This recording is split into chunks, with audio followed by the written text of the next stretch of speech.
انسان جب اپنی حقیقت کو پہچان لیتا ہے تو دنیا اس کے لیے راستہ بن جاتی ہے، منزل نہیں۔ سوچیں ذرا، ہم اکثر دنیا کے پیچھے بھاگتے رہتے ہیں، کبھی پیسہ، کبھی شہرت اور کبھی خواہشات، لیکن اصل سکون کس میں ہے؟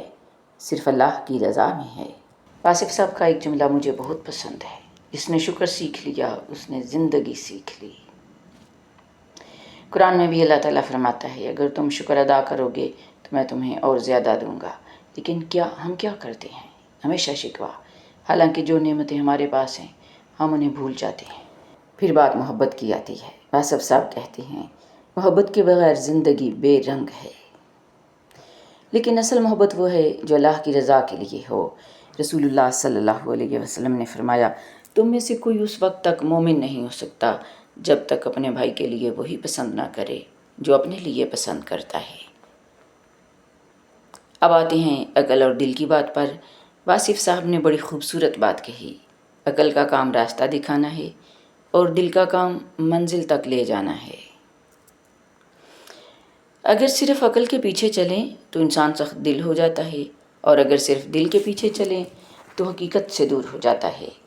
اصل کامیابی یہ ہے کہ عقل اور دل دونوں کا توازن بنایا جائے۔ ناظرین، آج کے دور میں ہر بندہ پریشان ہے، کوئی رزق کے لیے، کوئی رشتوں کے لیے، کوئی عزت کے لیے، لیکن یاد رکھیں سکون دولت میں ہرگز نہیں۔ اللہ قرآن میں فرماتا ہے، خبردار، اللہ کے ذکر ہی سے دلوں کو سکون ملتا ہے۔ الا بذکر اللہ تطمئن القلوب۔ واصف صاحب کا پیغام بھی یہی ہے، شکر کرو، محبت کرو، اچھے اخلاق اپناؤ اور اللہ کی یاد کو اپنی زندگی کا حصہ بنا لو، یہی کامیابی ہے۔ ناظرین، آپ کو واصف صاحب کا کون سا قول سب سے اچھا لگا؟ کمنٹس میں ضرور بتائیں۔